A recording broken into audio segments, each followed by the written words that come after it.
Saya dipanggil Nusron Wahid. Nusron mengatakan begini, Prof, saya tidak tahu sedekat apa Anda dengan Kiai Said. Saya bilang saya dekat, kenapa memangnya? Tolong sampaikan, saat ini sedang sidang ahwa, kemungkinan besar Rois Am Kiai Miftah lagi.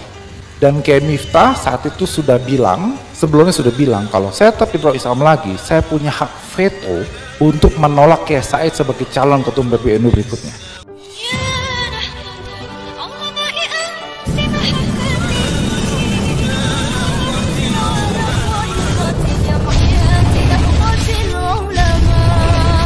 Nah, yang kedua saya merasa beliau tuh juga ikhlas memimpin NU, tidak perlu pencitraan apa. Itu saat detik-detik beliau kalah di Muktamar. Ini jarang saya ceritakan, Bang Fahri. Saya dengan Cak Mas Duki, dengan Prof Maskuri, Prof Nuh, Asroniam itu pimpinan sidang di Muktamar NU kemarin. Nah, di saat sedang sidang ahwa saat itu di Unila ya, di gedung Unila saat itu, saya dipanggil Nusron Wahid. Nusron mengatakan begini, Prof, saya tidak tahu sedekat apa Anda dengan Kiai Said. Saya bilang saya dekat, kenapa memangnya? Tolong sampaikan, saat ini sedang sidang ahwa, kemungkinan besar Rois Am Kiai Miftah lagi. Dan Kiai Miftah saat itu sudah bilang, sebelumnya sudah bilang, kalau saya tetap Rois Am lagi, saya punya hak veto untuk menolak Kiai Said sebagai calon ketua PBNU berikutnya. Dan itu pernah saya lakukan waktu saya jadi Rois Suriah di Jawa Timur. Saya pernah menolak menggunakan hak veto itu terhadap salah satu calon. Karena tradisi NU, Bapak-Bapak dan Ibu sekalian, itu biasanya setelah terpilih Rois Am, begitu mau pemilihan ketua Tanfiziah, itu ditanyakan, apakah ada keberatan atau tidak dari Rois Am. Nah, momen itu, kata Nusron Wahid, saya khawatir akan digunakan oleh Kiai Miftah untuk menolak Kiai Said. Kata Nusron, saya dalam kali ini saya berbeda pilihan dengan Kiai Said, tapi saya tidak rela Kiai Said dipermalukan di forum Muktamar ini ketika ditolak oleh Rois Am terpilih. Jadi gimana? Ya karena itu tolong Prof Nadir, saya tadi sampaikan kepada Kiai Said bahwa lebih baik panjenengan mundur saja dari pemilihan. Konsekuensinya saya akan perjuangkan kepada Rois Am agar diumumkan. Begitu menolak, Rois Am akan mengatakan saya menolak, tapi saya akan minta Kiai Said sebagai wakil Rois Am. Nah, kata Nusron, gimana? Ya, saya bilang ya saya ya siapa yang ikhlas beliau dipermalukan di forum. Kata-kata Nusron, iya ilmu beliau sangat tinggi, kita respect dengan beliau, kontribusi beliau dalam 10 tahun. Kita jaga jangan sampai terjadi peristiwa itu, malam-malam itu. Kemudian saya ke depan, jadi duduk posisi saya di sini, Helmi Faisal, terus Kiai Said. Saya itu ndak tega, ndak berani ngomong. Saya langsung bisik ke Helmi Faisal, tolong bisik kepada Buya, saya bilang, lebih baik mundur saja, tidak usah maju.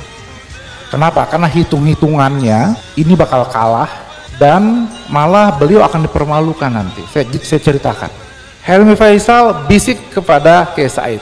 Kemudian Helmi Faisal itu bilang, Kiai Said menggeleng dan mengatakan, ini bukan tentang saya kalah dan dipermalukan itu tidak mengapa, ini sesuatu yang lebih besar, kita harus menjaga Nahdlatul Ulama. Pada titik itu saya merasa, wah ikhlas betul beliau. Dan saya jadi ingat, sebelum Muktamar, beliau sempat mengatakan, saya sebagai ketua umum PBNU, kata beliau, mungkin pernah melakukan kesalahan, tetapi saya tidak pernah berniat menghancurkan atau merusak NU.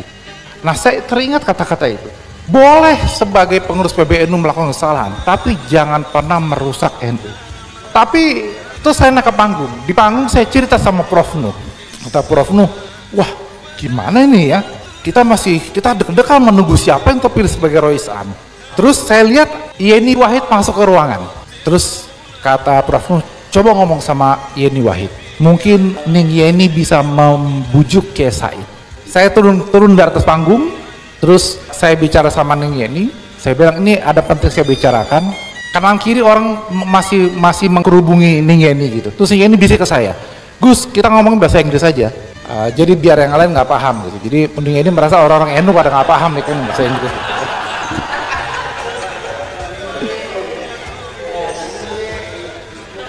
Dan memang saya kalau sama beliau, kalau pembicara penting memang suka pakai bahasa Inggris gitu. Terus saya ngomong dalam bahasa Inggris, saya jelaskan. Terus gimana? Ya saya bilang, ya tolong sekarang dekati Kiai Said, lobby untuk mundur di titik terakhir itu. Tidak perlu pemilihan, sudahlah. Karena kalau sebentar lagi terpilih Rois Amnya, Kiai Miftah akan terjadi hal yang tidak kita inginkan. Saya naik ke panggung, lagi duduk sambil menunggu. Dingin ini saya lihat datang dan berjongkok di depan Kiai Said, melobi itu. Terus kemudian Ning ini balik ke kursinya di belakang di barisan kedua, terus ngasih kode ke saya bahwa gagal, nggak berhasil. Gitu. Terus kemudian saya bilang, wah ya sudah kita tunggu. Nah karena saya pimpinan sidang, saya mendapat berita bahwa sudah terpilih Rois Am saat itu, meskipun belum diumumkan, yaitu Kiai Miftah lagi. Saya semakin gemeteran, wah kejadian lagi nih, saya bilang, berarti beneran bakal kejadian ini.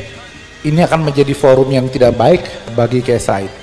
Saya turun lagi ke bawah, menemui lagi Ning Yeni. Saya katakan, sudah ada berita Kiai Miftah yang terpilih Rois Am. Now is all yours Ning Yeni, saya bilang.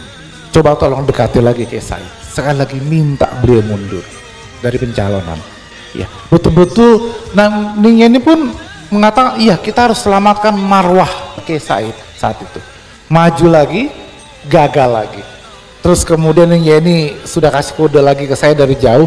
Terus Prof Nu bilang gini, yang megang palu Prof Nu saat itu, salah satu pimpinan sidang. Jadi gimana Gus? Saya bilang, ya sudah, kita berdoa saja. Datang Rois Am, rombongan Ahwa semua. Ternyata begitu perwakilan Ahwa bicara, tapi Rois Am dengan dua persyaratan, yang yaitu harus mundur dari ketua umum MUI, dan yang kedua harus menerima siapapun yang akan dicalonkan. Saat itu saya langsung lega. NU tuh gitu, di detik terakhir kalau Allah turun tangan gitu ya, menggerakkan para kiai, tidak ada acara dipermalukan saat itu. Nah, akhirnya kemudian setelah itu saya pulang ke hotel. Jadi saya tidak ikut proses pemilihan itu. Jadi kalau dilihat dari berita acara itu ada 1-0, kolom tanda tangan yang kosong, itu saya nggak tanda tangan. Karena saya udah pulang ke rumah, saya tidur hotel gitu. Karena saya bilang, wah ini saya tidak kuat melihat pertarungannya seperti apa gitu. Tapi dari situ saya belajar bahwa ternyata Kiai Said itu ikhlas. Jadi beliau bukan ambisi, beliau merasa bahwa ada yang harus beliau perjuangkan saat itu. Nah, apakah sekarang kita melihat itu atau tidak? Wallahu a'lam bishawab. Ya.